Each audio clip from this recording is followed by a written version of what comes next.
¿Se puede afirmar que Uruguay es un país sin indios o podemos cambiar esa denominación? Desde que nací o desde chico siempre me dijeron el indio. No sería yo sin esta lucha, ya a esta altura de mi vida.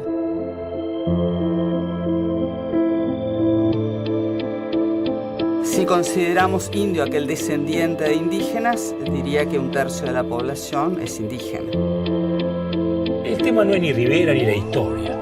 Es gente que está soñando con mitologías, que no está muy de acuerdo con la sociedad actual. Fue el intento de exterminio de una cultura, de una cosmovisión. Con respecto al tema genocidio, es un tema o es un término que hay que utilizar con mucha justeza.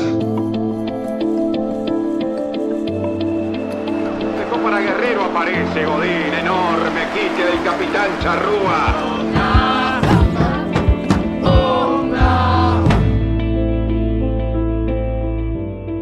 Fue un tema territorial, había gente viviendo acá. Éramos parte de la tierra.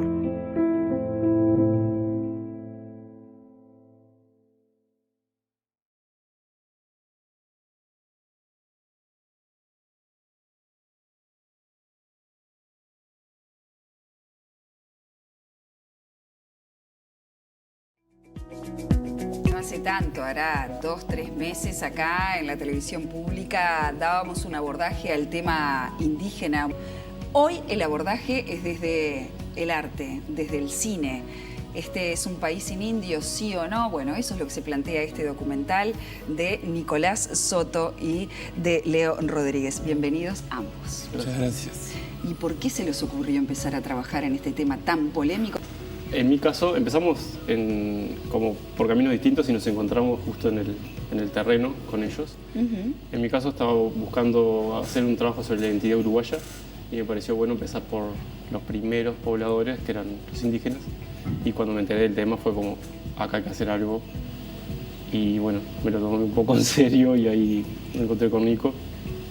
Que también le interesó. Sí, lo mío fue a raíz de un viaje que había hecho por Latinoamérica en el 2010, que de ver la realidad nativa presente en otros países, como que me cuestioné por qué en nuestro país, que somos parte de este mismo continente, es un tema que realmente no lo veo en ningún lado y no sé nada de eso.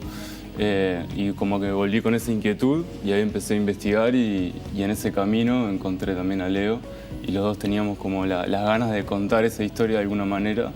Y ahí fue que empezamos a trabajar en un guión y bueno, y se activó el proceso. Claro, y ustedes saben que de esta manera también es bastante disruptivo, ¿no? Porque tenemos un discurso prevalente en nuestro país de que los indígenas se extinguieron y que poco menos que no queda rastro de ellos más que los dibujitos en grafo en los viejos libros de historia.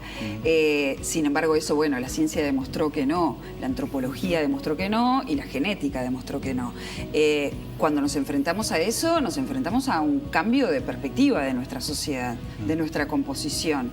¿Cómo es que ustedes dieron con estas personas que se sienten indígenas, que afirman tener genética indígena? ¿Cómo fue ese trabajo de investigación para poder llegar al personaje?